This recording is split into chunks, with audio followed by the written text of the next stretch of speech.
não aquilo que eu quero ouvir, o que eu quero aprender, mas que o Senhor tem esta noite para estender para a tua igreja. Pai, receba essa oração e o teu filho amado nas tuas mãos, eu entrego em nome de Jesus. Amém. Cumprimento a amada igreja com a santa gloriosa paz do Senhor Jesus Cristo. Glória a Deus. Feliz de estarmos reunidos neste lugar, reunidos por essa oportunidade que Deus está nos dando, diante de um cenário de caos e miséria. Deus tem nos dado vida com abundância, amém? Se existe um povo que está preparado para viver mais 4, 6 mil anos, são um povo de Deus, povo de Deus que está constantemente compromissado, não em destruir, não em fazer o mal ao próximo, mas sempre disposto a ver o próximo na mesma situação que ele está, amém? Que nessa noite você que entrou por essa porta se sinta agraciado pelo Senhor. Abra sua Bíblia no Evangelho segundo escreveu Lucas, no capítulo 19,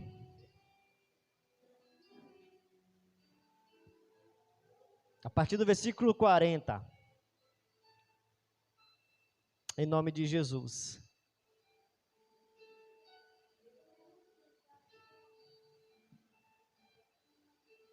Aleluia. O Evangelho segundo escreveu Lucas, capítulo 19, a partir do versículo 40, está escrito assim: mas ele lhes respondeu: asseguro-vos que, se eles calarem, as próprias pedras clamarão. E quando ia chegando, vendo a cidade, chorou. Sente, glorificando a Deus. Aleluia. Glória a Deus. Amado, o Espírito Santo está no nosso meio e nosso coração deve estar sensível, como sempre eu tenho expressado aqui. E quando eu estou na presença do Senhor, eu estou atento para tudo aquilo que Deus está falando através dos seus servos. E uma das coisas que Deus iniciou falando para nós é que nós não devemos nos deter, nós devemos ficar parados com os pecadores.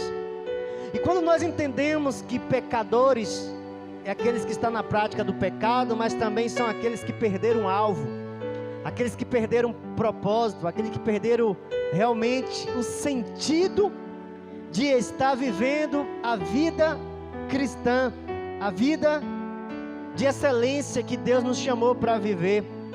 Quando isso acontece, nós encontramos distante daquilo que Deus nos chamou. Então, foi iniciando o culto falando que bem-aventurados são estes que não ficam parados, dando ouvido ou dando atenção a pessoas que olham só para a igreja e só consegue ver problema e acha que tudo está errado, que tudo não está do seu jeito. Mas nós devemos avançar diante de tudo aquilo que possa querer nos impedir de viver o chamado que Deus tem para a nossa vida. É por isso que Deus está dizendo: medita de dia e de noite, porque você será como uma árvore plantada aos ribeiros, porque você vai dar fruto.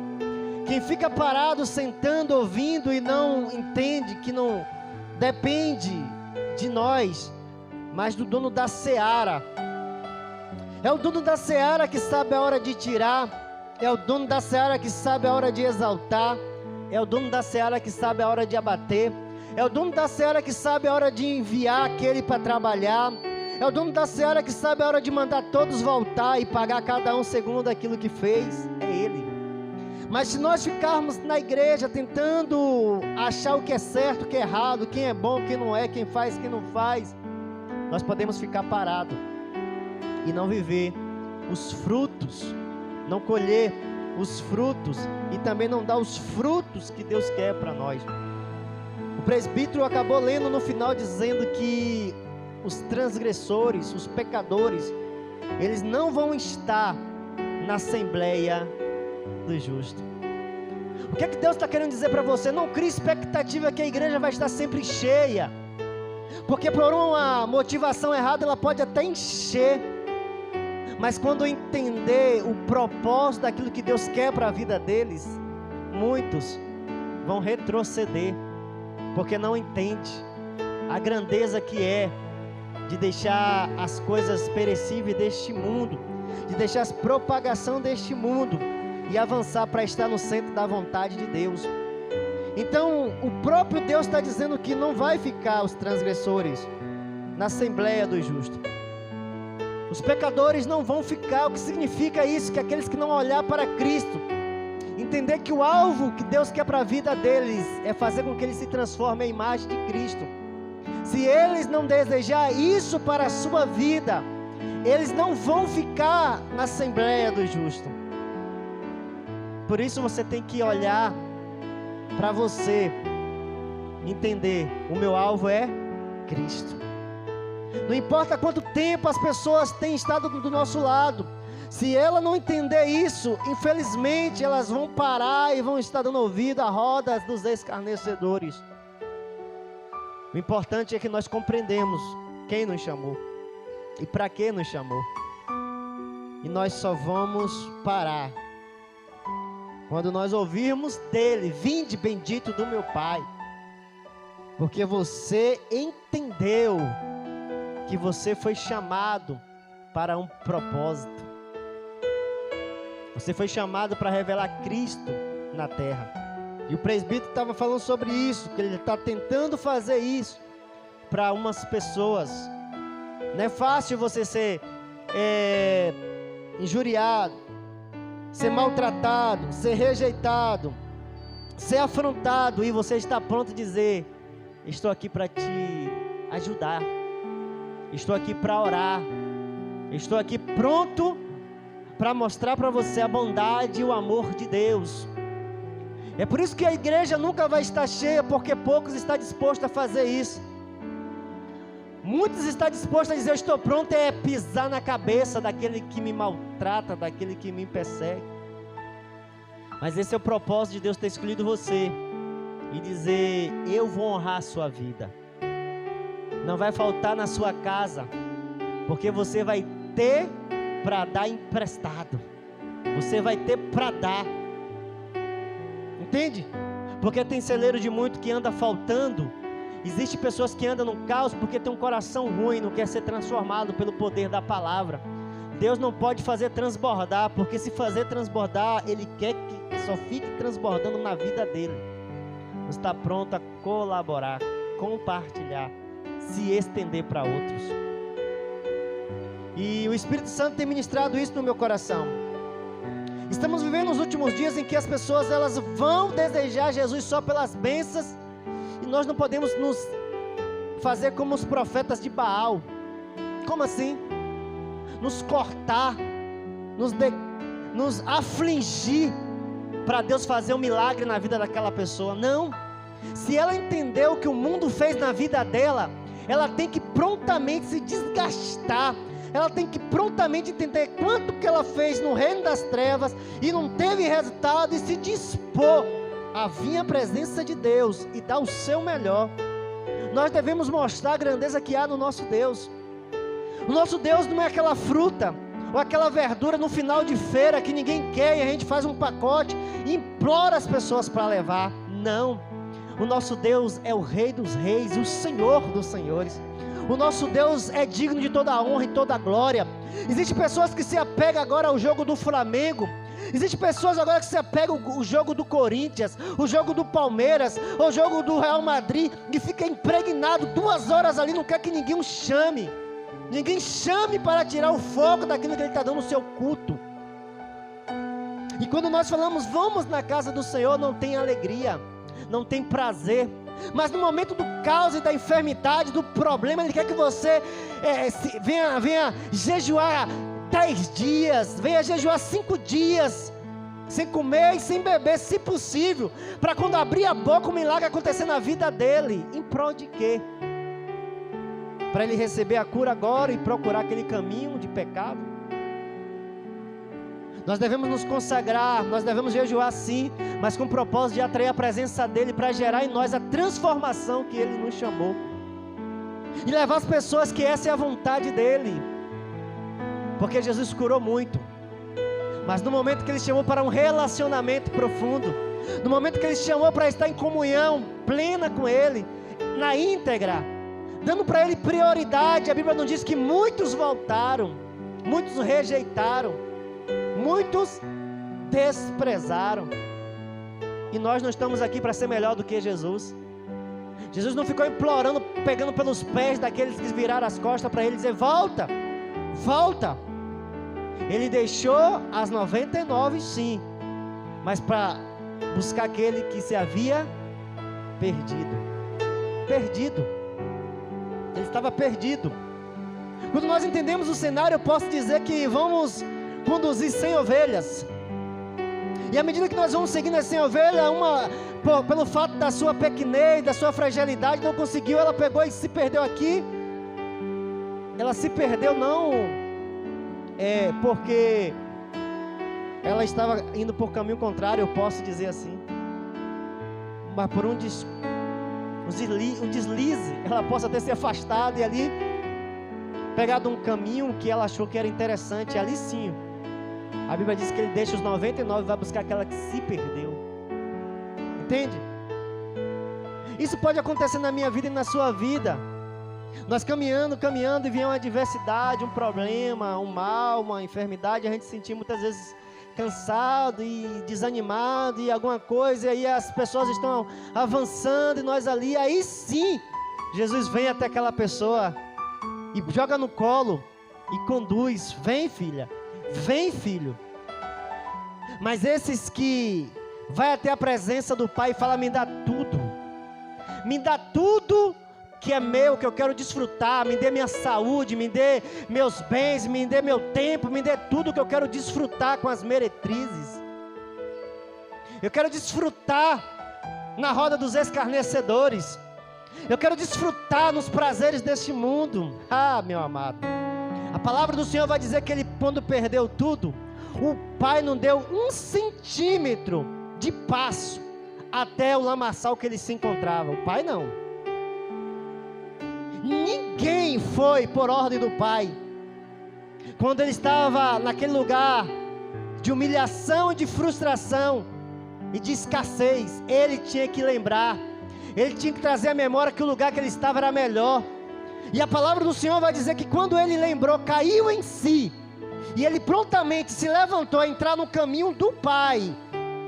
No momento que ele se dispôs a entrar no caminho que o Pai tinha deixado para ele, aí sim, quando ele começou a caminhar na direção do Pai, o Pai começou a caminhar na direção dele. Quantos estão entendendo? Diga glória a Deus. Se entrar no caminho, se dedica o dobro. Deus nos ensinou isso: se entrar no caminho, corre, joga no colo, porque estava morto e reviveu, estava perdido e foi achado. Deus quer isso pra gente, Deus quer isso pra nós, nos desgastar com aqueles que realmente entendem o desejo, a grandeza que há em Deus.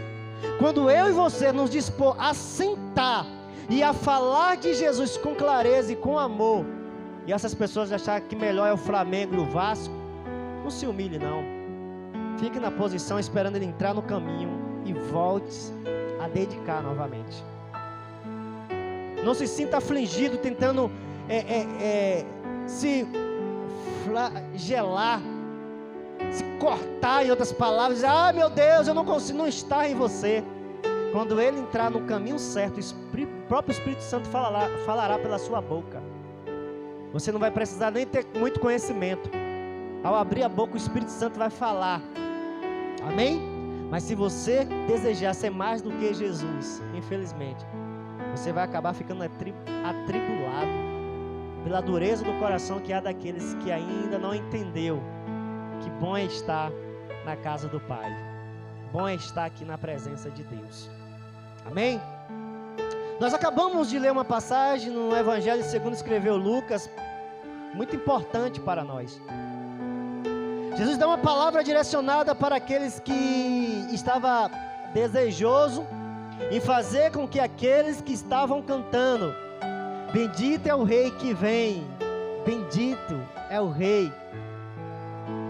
Quando Jesus estava entrando em Jerusalém, a palavra do Senhor vai nos dizer claramente que Ele manda os discípulos ir de encontro a um jumentinho que estava amarrado, e os 2 discípulos saem à procura desse jumento onde Jesus falou que ele estava.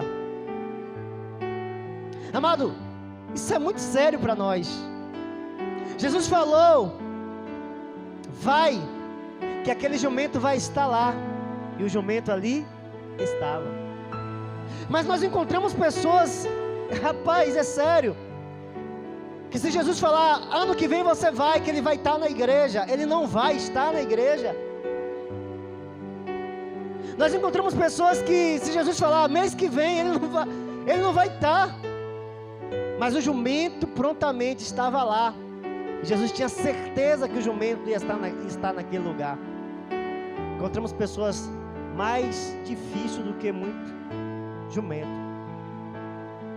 Quando o discípulo chega e encontra o jumento amarrado ali, eles pegam aquele jumento e começam a caminhar, e o homem para e fala: epa, para onde você vai levar esse jumento? A resposta foi: o mestre, o Senhor precisa dele, e logo nós vamos trazer de volta. Amado presbítero Alfredo, tudo aquilo que Jesus se dispor, tudo aquilo que Jesus desejar para Ele nesses últimos dias, que tiver o nosso alcance, não vamos deixar passar essa escolha. Ele escolheu aquele homem e aquele jumento que pertencia àquele homem. E quando aquele homem ouviu falar, é Jesus que precisa, é o Senhor, e logo vai voltar, aquele jumento nunca mais seria o mesmo se hoje estivesse aqui na terra. O jumento em que Jesus andou. Pense se isso acontecer na tua casa. Pense se isso acontecer no meio da tua família.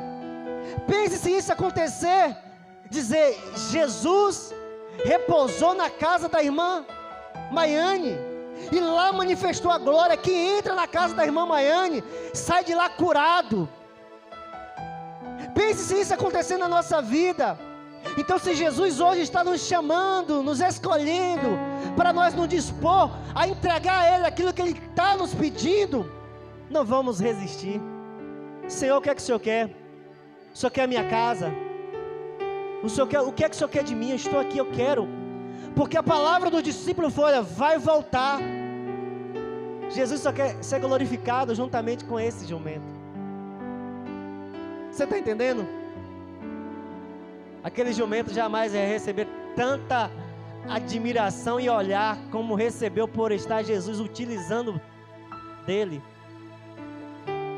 Você entende isso?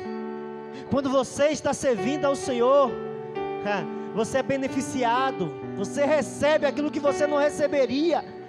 Você receberia carga, você receberia humilhação, você receberia chicotada, você receberia todo tipo de mal, mas pelo fato de Jesus ter te escolhido, aproveita a oportunidade. Jesus, eis-me aqui, vem, usa a minha vida nesse tempo, onde que o Senhor quer caminhar, onde o Senhor deseja trilhar, onde o Senhor deseja entrar, me escolhe. A palavra do Senhor vai dizer que agora aquele jumento vai, e a passagem nos conta que Jesus entra ali e recebendo glória, e as pessoas vão colocando as suas roupas, e Jesus vai passando até que os fariseus ficam incomodados com aquilo, e pede para Jesus falar para aqueles que estavam adorando parar, e Jesus vai dizer para eles claramente: se eles pararem, eu posso trazer as pedras diante de vocês, e ela começar a me adorar, começar a me exaltar, começar a me glorificar. E a palavra do Senhor vai dizer que Jesus agora dá essa exortação para os fariseus. E chega no versículo 41 dizendo: e quando ia chegando e vendo a cidade, Jesus chorou. E aqui eu fiquei nessa passagem. Jesus chorou quando viu aquela cidade. A palavra do Senhor vai dizer que quando Jesus ele entra na cidade, um centurião, nós conhecemos a passagem, olha para Jesus e reconhece que ele tem um poder sobre todas as coisas. Um homem reconhece que ele tem um poder sobre todas as coisas. E este homem era estrangeiro. Este homem não era um judeu, era um estrangeiro que olha para ele e vê que ele era um homem que tinha um poder sobre todas as coisas neste mundo criado, visível e invisível. E ele disse: eu quero que o Senhor lance uma palavra. Mas quando ele olha para uma cidade, a palavra do Senhor vai dizer que ele chora. Um homem estrangeiro, centurião, olha para ele e vê como ele é. Uma cidade onde era cidade de paz, onde havia todo o conhecimento que eles tinham da vinda do Messias. Ao ver se aproximar, ele chora, porque aquela cidade não vê a grandeza que está diante deles, e pede para que o povo cale de o adorar. Mas o fariseu o viu e o exaltou. Uma cidade olha para ele e o rejeita. E a Bíblia diz que Jesus, vendo aquela cidade, chorou. A palavra do Senhor vai dizer que uma mulher, ao ver Jesus, era estrangeira. Quando ela viu Jesus, ela reconheceu que ele tinha poder de trazer a cura dentro da casa dela, dentro da família dela. E no momento que ela vê Jesus, ela vai, implora, se humilha. E ao receber uma palavra, ela não para, ela continua a desejar que ele olhe para ela e dê-lhe uma palavra. Uma cidade em que ele olhava e falava: eu não posso tirar os pães dos filhos e dar para um cachorrinho. Mas aquela mulher disse: eu quero que o Senhor lembre que até das migalhas tem importância para nós. Até das migalhas desfrutam os cachorrinhos. É isso. O que eu quero que você entenda? Que aquela mulher estrangeira, ela sabia que estava diante daquele que poderia mudar o quadro da casa dela, o quadro da vida dela. Ela entendeu que ele era aquele que era esperado por toda uma nação, mas toda uma nação não o enxergou, não quis dar para ele a glória devida. Mas ela não perdeu a oportunidade de o glorificar. Olhando para uma estrangeira, ele vê nessa mulher a percepção em conhecê-lo como Deus sustentador, o Deus provedor, o Deus cuidador. Quando ele olha para aquela estrangeira, ele vê a percepção daquela mulher, de olhar para ele e dizer: tu és o Deus provedor, tu és o Deus cuidador, tu és o Deus que supre as necessidades dessa nação que aí está. Mas se tem migalha para mim, eu quero. Entende? Uma nação não olhou para ele dessa forma. E olhar para aquela nação, ele chorou. Chorou. Jesus chorou, amado. Eu lendo um pouco sobre o choro fala aquilo que as palavras muitas das vezes não querem expressar. Às vezes, se eu encostar perto do irmão presbítero Alfredo, do evangelista Rodrigo, e começar a chorar, eles vão entender, sem eu ter falado que a tristeza Então Jesus estava triste porque aquela cidade estava o rejeitando.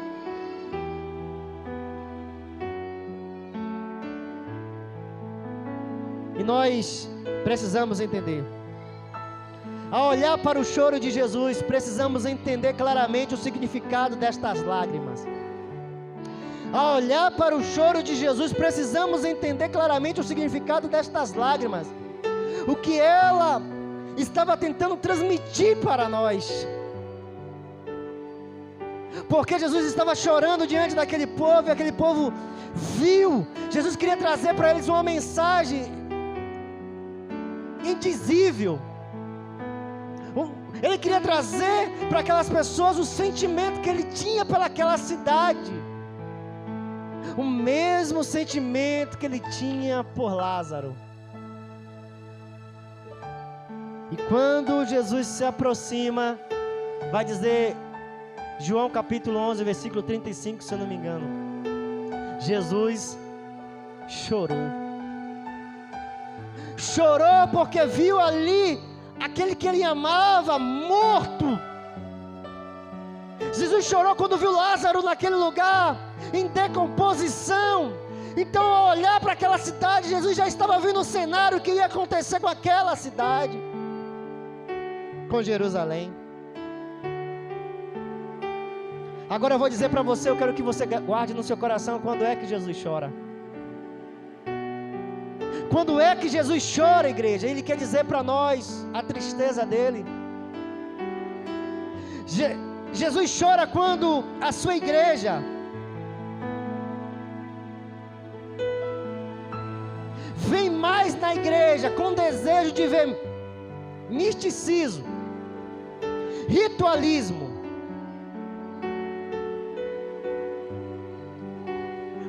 A igreja, quando se dispõe a vir à casa dele para ver mais coisas misticistas, não sei se assim se pronuncia, rituais, encantos, magias, do que a presença dele. Jesus chora quando homens e mulheres não têm desejo de vir à casa dele por um único motivo: eu quero Jesus, porque dele e para ele são todas as coisas. Mas Jesus chora quando vê pessoas amontoar para ver o homem adivinhar alguma coisa, ou o homem dizer que está vendo anjo, ou o homem manifestar alguma coisa, e se aquele homem não faz nada, a igreja não tem prazer de estar na presença, em comunhão, como uma assembleia dos justos que ele justificou com o seu sangue. E agora espera da sua igreja adoração plena, sincera, de gratidão por tudo que ele fez naquela cruz. Jesus chora em ver homens e mulheres idólatras que não têm um desejo de buscá-lo pelaquilo que ele é, mas pelaquilo que ele pode só dar. Jesus chora ao ver a igreja assim. Em Mateus 12, 38 vai dizer, então alguns dos escribas e fariseus responderam dizendo: mestre, quisemos ver da tua parte sinal. Mas ele respondeu e disse-lhe: uma geração má e adúltera pede um sinal, porém nenhum lhe será dado, senão o do profeta Jonas. Uma geração má e adúltera vem na casa do Senhor só querer para ver sinais, só para ver aquilo que eles querem receber, bênção, milagres, e não vem para viver aquilo que Deus os chamou, ser transformado à imagem de Cristo. Não vem para dizer: Deus, eu não aceito essa fraqueza que constantemente bate na minha porta, e eu deixo entrar. Jesus chora quando olha pessoas que não têm esse discernimento, que não vêm para a presença dele para dizer: Senhor, só tu pode me podar, só tu pode me lapidar, só tu pode me transformar, só o teu Espírito Santo pode tirar esse desejo que eu tenho do mundo e amar mais o teu reino. Jesus chora quando as pessoas só vêm quando a enfermidade, o problema chega, e eles se dispõem querendo o milagre, só o milagre e nada mais. Amado, Jesus chora quando nós retrocedemos, quando ouvimos aquilo que não queríamos ouvir.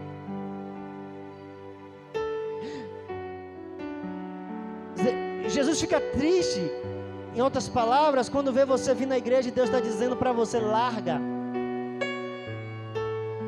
Larga essa vida de inconstância que você tem, uma hora na igreja, uma hora no mundo, refletindo para o mundo que a igreja, ou está em comunhão com a igreja, está em comunhão na casa do Senhor, não tem importância para você, que você troca por qualquer tentação que o mundo lá propaga. Jesus fica triste quando vê você cantando no decorrer da semana, e no final de semana você muda a canção, você muda os seus prazeres. Jesus chora quando nós ouvimos aquilo que precisamos ouvir e retrocedemos, porque mexeu naquilo que eu não queria que mexesse, que era para um bem maior. E aí retrocedemos, em vez de avançarmos para dizer isso que Ele quer, essa transformação, para que eu venha refletir a glória dEle. Jesus chora quando nos chama para sermos vigilantes, nos encontramos dispersos, quando nos encontramos dormindo, quando na verdade Ele queria nós vigilantes, no momento muito crucial que é este agora. Ele quer a sua igreja vigilante, não trocando, não deixando de estar congregando, não estar em comunhão, de estar buscando, de estar desejando refleti-lo para uma tão intensa treva que está envolvendo o mundo, envolvendo o Brasil. Encontramos pessoas abaixo do nível daquilo que Deus quer. Agora, para nós finalizarmos, Jesus tem chorado. Quando nós lemos, quando Ele vê o cenário que aí está, e é justamente que está em Romanos capítulo 25, a partir do 25. Porque Jesus chora quando olha para Macaé, quando olha para o estado do Rio, quando olha para o Brasil, quando olha para o mundo? Porque Jesus continua a chorar, porque Jesus continua a estar com o coração triste, tentando dizer para nós algo. Romanos capítulo 1, 20, vai dizer para a gente: trocaram o verdadeiro Deus por uma mentira, e começaram a adorar e a servir a criação, em vez do Criador, que é abençoado e eternamente. E por isso Deus o abandonou e deixou que fizerem ações vergonhosas que eles queriam, pois até as mulheres trocaram as relações naturais por aquela que são contrárias à natureza.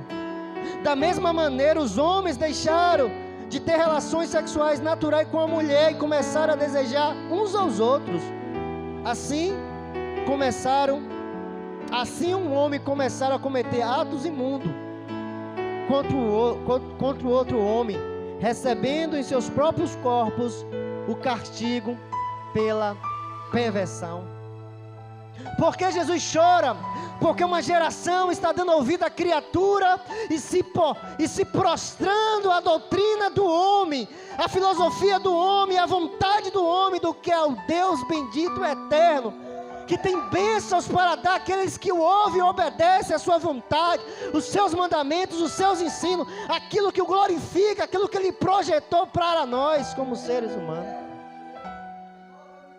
Deus chora porque Ele vai entregar essas pessoas às suas paixões, e elas vão receber no seu corpo as consequências dos seus atos, porque afrontaram Deus que é eterno, e a sua palavra jamais passarão, porque a palavra dele é a verdade para nós, como foi no passado, quando foi em Sodoma, quando foi na Babilônia, quando foi em Roma, quando aqueles que se levantaram para afrontar a vontade do Deus bendito. Por isso, nós precisamos entender nesses últimos dias. Jesus chorou quando olhou aquela cidade, vai dizer, no capítulo de Lucas, capítulo 19, do 41. Quando ia chegando, vendo a cidade, ele chorou. Por que ele chorou? Porque aquela cidade amou mais a César. Quando Herodes falou, vamos matar o teu rei, não temos outro rei, o nosso rei é César. Amaram mais a criatura do que o seu Criador. Ele ou Barrabás? Nós queremos Barrabás. Amaram mais a criatura. Jesus chorou porque eles teriam a consequência de desejar aqueles que não tinham poder de mudar o cenário ao qual eles estavam. A palavra do Senhor vai dizer, a partir do 42, e dizia, se conheceras de ti mesmo, ainda hoje o que te é devido a paz. Mas isto está agora oculto aos teus olhos. Pois sobre ti virão dias em que os teus inimigos te cercarão de trincheira, e por todos os lados te apertarão o circo, e te arrasarão aos teus filhos dentro de ti, não deixará pedra sobre pedra, porque não conheceste a oportunidade da tua visitação. Você está entendendo? Por você ter amado mais a criatura, por ter amado a César, por ter amado a tudo aquilo que era contrário à minha pessoa, vocês receberão todo o mal daquilo que é devido a vocês. A palavra do Senhor vai dizer que 70 anos passaram e veio sobre Jerusalém a destruição que Tito veio fazer por vontade de Herodes. Amaram mais a criatura. Recebeu do espírito que estava sobre aquela criatura chamada Herodes, o espírito do mal, do caos, da miséria, da guerra, da destruição, da injustiça, da imoralidade. Por isso foi destruído, porque não quis adorar o eterno e bendito, o Rei da glória, aquele que vem para governar e trazer paz e alegria para todos aqueles que o desejam. Que nesses últimos dias Jesus não venha chorar, olhando para cada um de nós. Que Jesus não venha chorar em ver em nós uma idolatria, vendo em nós uma inconstância, vendo em nós uma fraqueza e uma sedução pelo mundo caído que jaz no maligno. Mas que Ele possa ver em você uma chama e um desejo pela presença dEle, para que o reino dEle venha a ser estabelecido na nossa casa, na nossa vida, em toda a nossa parentela. Que Deus abençoe a tua vida. Que Deus abençoe a tua casa. Que Deus abençoe a todos os teus.